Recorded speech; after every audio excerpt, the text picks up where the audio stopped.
Franz Kafka's The Metamorphosis is not just a story about a man who wakes up transformed into an insect. It is one of the most disturbing, profound, and enigmatic works of 20th century literature, a nightmarish exploration of alienation, family dynamics, identity, and the dehumanizing effects of modern life. Published in 1915, this short novel, or novella, has become synonymous with feelings of existential dread and absurdity, giving rise to the term Kafkaesque to describe situations that are bewilderingly complex, illogical, and nightmarish. In today's video, we're diving deep into the strange and unsettling world of The Metamorphosis, exploring Franz Kafka's troubled life and how his personal struggles shaped this masterpiece of anxiety, analyzing the novella's themes of transformation, isolation, and the loss of humanity, examining its symbolic richness and psychological depth, and understanding why this bizarre tale of a man turned into a bug continues to haunt readers more than a century after its publication. To understand The Metamorphosis, we must first understand Franz Kafka himself, one of the most influential and yet most tormented writers of the modern era. Born in 1883 in Prague, then part of the Austro-Hungarian Empire, Kafka grew up in a complex cultural and linguistic environment. He was part of the German-speaking Jewish minority in a predominantly Czech city, giving him a threefold sense of outsiderness. He was Jewish in a Christian society, German-speaking in a Czech environment, and a sensitive, intellectual individual in a commercial, practical family. This multiple marginalization profoundly shaped his worldview and his writing. Kafka's relationship with his father Hermann was the defining trauma of his life. Hermann Kafka was a successful businessman, physically imposing, loud, domineering, and emotionally distant. He had risen from poverty through hard work and expected his son to be practical, tough, and business-oriented. But Franz was sensitive, introverted, anxious, and drawn to literature and ideas rather than commerce. Hermann saw his son's interests as weak and impractical, and he openly expressed contempt for Franz's aspirations to be a writer. This father-son conflict created in Kafka a crushing sense of inadequacy and a desperate, impossible desire to win his father's approval. Kafka would later write a famous unsent letter to his father, over 100 pages long, attempting to explain the damage their relationship had done to him. To please his family, Kafka studied law at university and after graduating took a job at an insurance company investigating industrial accidents. He held this job for most of his adult life, working full-time at something that bored him while writing his stories and novels in the evenings and early mornings. This split existence, spending his days in bureaucratic drudgery while pursuing his true passion only in stolen hours, created in Kafka a profound sense of alienation from his own life. He felt he was wasting his existence on meaningless work, yet he could not escape because he needed the income and security the job provided. This experience of being trapped in a life that feels alien and meaningless permeates his fiction.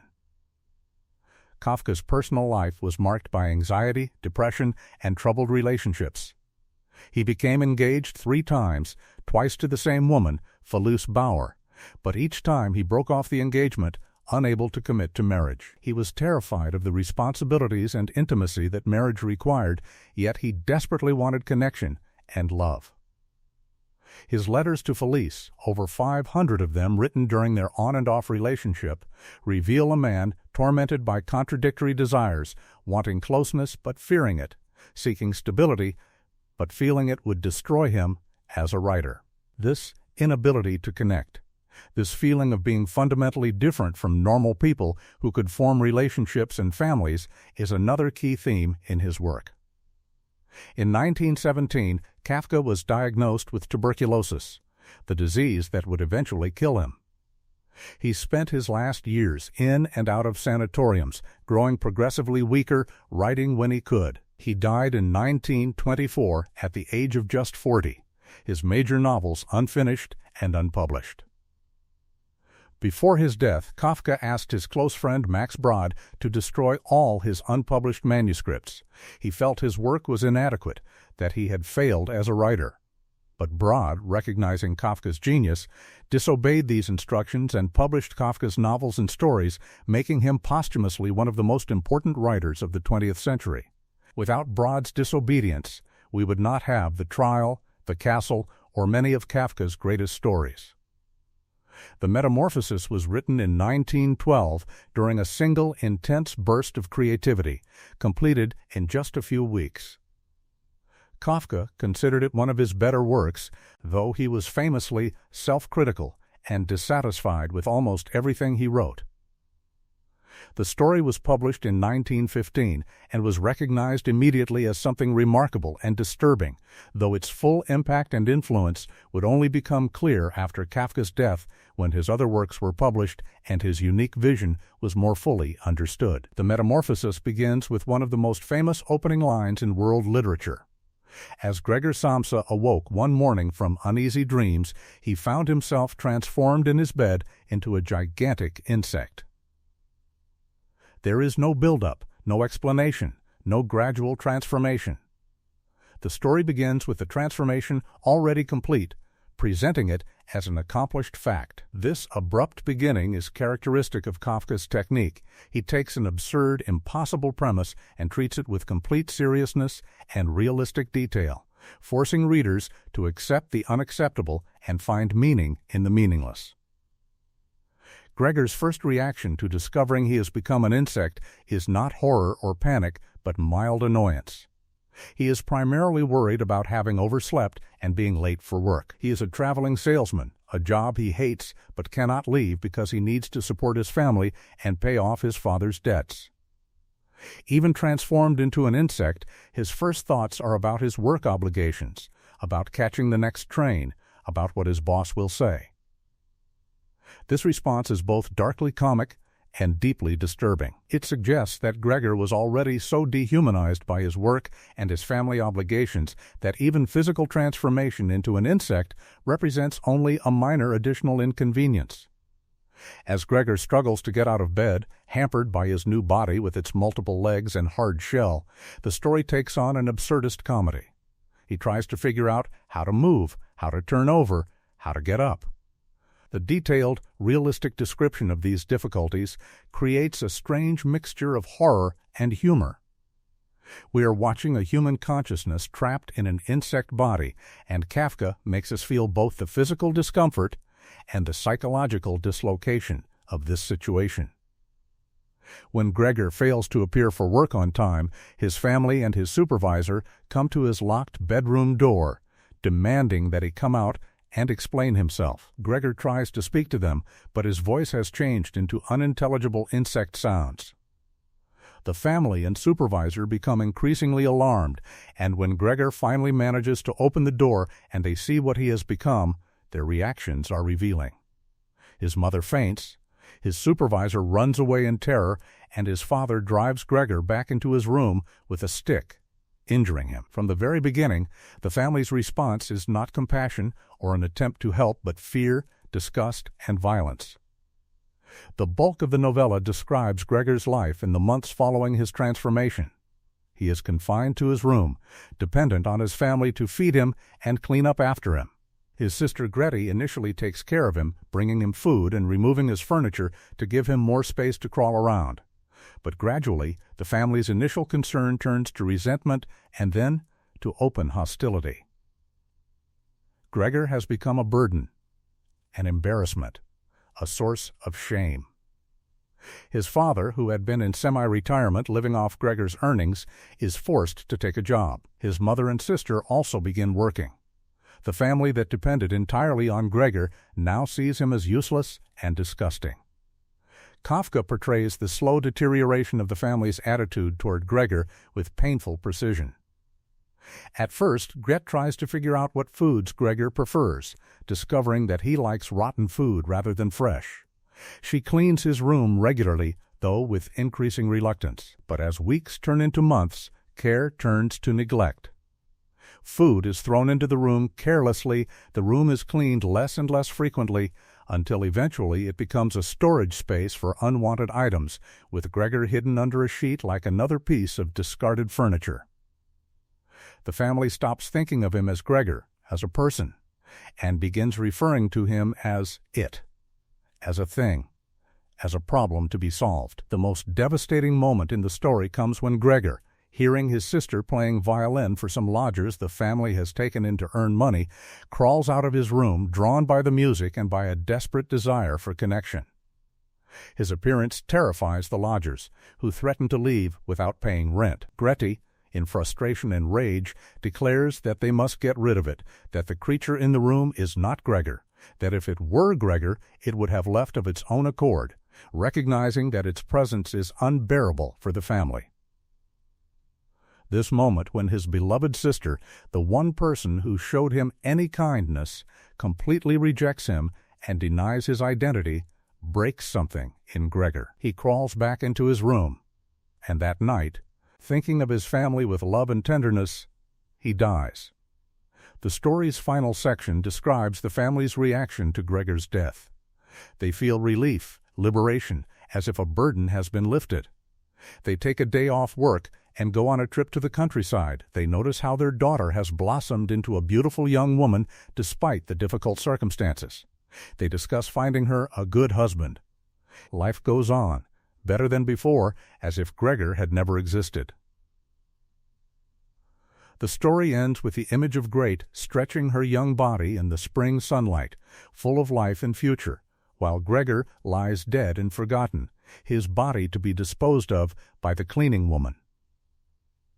The Metamorphosis operates on multiple levels simultaneously. On the most literal level, it is a story about a man who inexplicably turns into an insect and the practical and emotional consequences of this transformation. On a psychological level, it is about alienation, about feeling fundamentally different from other people, about the loss of identity and humanity. On a social level, it is a critique of the family as an economic unit and of the dehumanizing effects of capitalism. On an existential level, it is about the absurdity of existence, about finding oneself in situations that have no meaning or explanation, about the impossibility of communication and connection. The transformation itself has been interpreted in countless ways. Some readers see it as a metaphor for mental illness, for depression or psychosis that makes a person seem alien to their family. Others interpret it as representing disability, the way physical impairment can cause someone to be marginalized and dehumanized. Some see it as reflecting the Jewish experience of being seen as less than human in an anti-Semitic society. Others read it as representing homosexuality or any form of difference that makes a person seem monstrous to conventional society. The genius of Kafka's story is that it supports all these interpretations without being reducible to any single one. The question of what kind of insect Gregor has become is deliberately left ambiguous. Kafka refused to allow his publisher to show the creature on the book's cover, insisting that it should not be depicted. Different translations use different words. Some say insect, some say vermin, some say bug. The original German word Kafka used is Ungeziefer, which means vermin or pest, something that should be exterminated. This linguistic choice is significant. Gregor has not become a beautiful butterfly or an industrious ant. He has become something disgusting, something that people want to eliminate. The vagueness about exactly what he has become is important because it forces us to focus on how he is treated rather than on the physical details of his transformation. The novella's treatment of family is particularly dark and incisive. The Samsa family appears normal and respectable on the surface, but Kafka reveals the economic calculation at the heart of their relationships. Gregor is valued only for his ability to earn money and support the family. When he can no longer fulfill this function, his family's love evaporates. They do not ask how to cure him or help him. They do not research his condition or seek medical advice. They simply wait for the problem to go away, and when it does, they are relieved. Kafka suggests that family bonds are often based on utility rather than genuine love, that we are valued for what we can provide rather than for who we are. The father's character is particularly interesting. Before Gregor's transformation, he was depicted as weak aged, financially dependent on his son. But after the transformation, he becomes vigorous and aggressive, getting a job, wearing a uniform, physically dominating the household. It is as if Gregor's weakness has given the father strength, as if the family operates as a zero-sum game where one person's loss is another's gain. When Gregor emerges from his room, his father attacks him, throwing apples at him, one of which lodges in his back and causes an infection that weakens him progressively. This violence from father to son can be read as Kafka working through his own feelings about his domineering father and his sense that his father's strength was built on crushing Franz's spirit. Gretti's transformation is equally significant. She begins as Gregor's ally, the only family member who shows him kindness. But gradually, caring for Gregor becomes a burden she resents. She takes on authority in the family, making decisions about Gregor's care, and eventually it is she who insists most forcefully that he must be gotten rid of. Her development from caring sister to the one who denies Gregor's humanity shows how circumstances can corrupt even good people, how the burden of care can turn to resentment, how familiarity with suffering can breed contempt rather than compassion. The mother's character is more passive, but still revealing. She wants to care for Gregor, but she faints at the sight of him and cannot help practically. She is ineffectual, caught between her husband and children, unable to stand up for what she believes is right. She represents a kind of weak goodwill that, while perhaps well-intentioned, is useless in practical terms and does nothing to prevent tragedy. Gregor's response to his transformation is marked by a troubling passivity and continued self-sacrifice. Even as an insect, he worries about his family's financial situation, is concerned about causing them trouble, tries to make himself less visible and less burdensome. He accepts his confinement without protest. He seems almost to agree with his family's assessment that he has become a problem, a burden, something shameful. This acceptance of his own dehumanization, this inability or unwillingness to assert his needs and rights, can be read as psychological realism about how marginalized people internalize society's negative judgment of them, or as Kafka's own masochistic tendency to accept guilt and inadequacy. The theme of work and economic obligation pervades the story. Gregor hates his job but cannot quit because of debt and family obligation. He works not for his own benefit, but to support others, and this sacrifice, rather than being appreciated, is simply expected. When he can no longer work, he becomes worthless in his family's eyes. The story can be read as a critique of capitalism and its reduction of human beings to their economic function, their productivity. Under capitalism, Kafka suggests, people are valued only for what they can produce, and when they cannot produce, they are discarded like broken tools. The novella's treatment of communication is particularly disturbing. Gregor can understand human speech, but he cannot make himself understood. He tries to speak, but only insect sounds come out. This inability to communicate his continued humanity, his consciousness, his needs, is one of the most painful aspects of his situation. He is treated as if he has no thoughts or feelings simply because he cannot express them in a form others can understand. This theme resonates with anyone who has experienced being misunderstood, dismissed, or treated as less than human because they could not conform to expected forms of expression. The lodgers who move into the apartment in the story's final section represent the outside world, normal society, whose opinion the family cares about deeply. The family is ashamed of Gregor and desperate to hide him from these outsiders. When Gregor reveals himself, the lodgers' disgust and threat to leave without paying triggers the family's final rejection of him. This suggests that social shame, concern about what others think, is more powerful than family loyalty. The family can tolerate Gregor in private, but they cannot bear to have their shameful secret exposed to the world. Kafka's prose style in the Metamorphosis is deceptively simple. He writes in clear, precise language, describing impossible events in matter-of-fact terms. There is no purple prose, no elaborate metaphors, no emotional manipulation of the reader. Instead, Kafka presents the nightmare scenario with bureaucratic objectivity, which somehow makes it more disturbing. The contrast between the horrific content and the calm, detailed style creates a unique effect of existential dread. We cannot escape into melodrama or dismiss the events as unrealistic because they are presented as if they are simply facts that must be dealt with practically.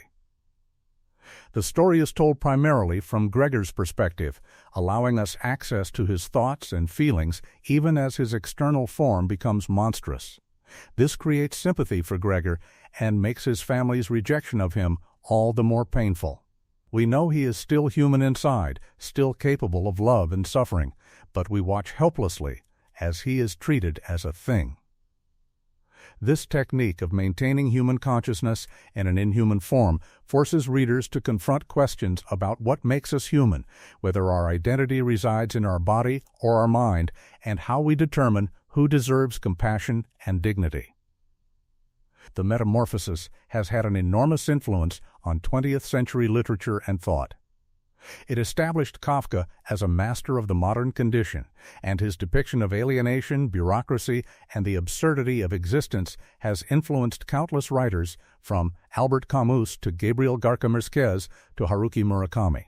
The term Kafkaesque has entered common usage to describe situations characterized by surreal complexity, impenetrability, and a sense of being trapped in systems that make no sense. The story has been adapted for theater, film, and other media numerous times, though its internal, psychological nature makes it challenging to adapt successfully. The story can be read in many contexts. In the context of early 20th century Europe, it prefigures the totalitarian regimes and genocide that would reduce millions of people to vermin to be exterminated. Kafka's Jewish background and his depiction of dehumanization take on terrible prophetic significance in light of the Holocaust. In the context of modernization and industrialization, the story critiques the reduction of human beings to their economic function, the alienation of workers from their labor and from themselves. In the context of family psychology, it explores the dark side of family relationships, the ways love can coexist with resentment, and how families can destroy the individuals within them. The story also speaks powerfully to contemporary experience. In an age of social media and digital communication, the difficulty of being truly seen and understood feels more relevant than ever. The pressure to maintain an acceptable public persona while hiding parts of ourselves we fear would be rejected resonates with anyone who has felt like an imposter or who cannot fully be themselves in public. The experience of feeling trapped in work obligations, of spending most of our time doing things we find meaningless to earn money to survive, is nearly universal in modern capitalist societies. The fear of becoming a burden, of losing our usefulness and therefore our value, particularly resonates in societies without strong social safety nets. The story's treatment of disability and dependence is complex and has been much discussed. Some disability rights advocates critique the story for equating disability with monstrous transformation and for depicting Gregor's death as a release. Others find in it an accurate depiction of how society treats disabled people as burdens and problems rather than as full human beings deserving of dignity. The story does not idealize disability or dependence, but it does force us to confront how we treat those who cannot meet society's expectations of productivity and independence. The ending of the Metamorphosis is deeply ambiguous and disturbing. Is Gregor's death a tragedy or a release? Is the family's relief and renewed optimism about the future a happy ending or a disturbing demonstration of their selfishness and inability to truly love? Kafka provides no authorial judgment, leaving readers to draw their own conclusions. Some readers see the ending as darkly comic, a satire of bourgeois family life and its values. Others see it as genuinely tragic, the story of a sensitive individual destroyed by an uncaring family and society. Both readings are valid, and the story's power lies partly in this ambiguity. What is perhaps most disturbing about the Metamorphosis is how recognizable it feels despite its impossible premise. Many readers see themselves in Gregor, feel they understand his isolation and his sense of being fundamentally different from those around him. The story taps into universal fears about being rejected by those we love, about becoming a burden, about losing our ability to communicate and connect, about our own fragility and the contingency of our human status. We all fear, on some level, that we might wake up one day and find ourselves transformed into something monstrous, something that cannot be loved. Franz Kafka's The Metamorphosis is a masterpiece because it combines an unforgettable, nightmarish premise with profound psychological and social insight. It creates in Gregor Samsa one of literature's most pitiful and sympathetic characters, a man destroyed not primarily by his transformation, but by his family's response to it. It examines alienation, identity, family dynamics, and the dehumanizing effects of modern life with unsparing honesty and dark humor. It is written in prose so clear and direct that the impossibility of the events becomes almost mundane, which somehow makes them more disturbing. It raises questions about what makes us human, about the basis of love and family bonds, about the relationship between identity and body. Questions that have no easy answers, but that we must nevertheless confront. Thanks for watching this deep dive into Franz Kafka's The Metamorphosis. If you enjoyed this exploration of one of the most unsettling and profound works of modern literature, don't forget to like and subscribe. Comment below with your thoughts on The Metamorphosis, how you interpret Gregor's transformation, or which classic work you'd like me to explore next. Until next time, keep reading, keep questioning, and keep exploring the works of literature that help us understand the strange, often nightmarish reality of human existence.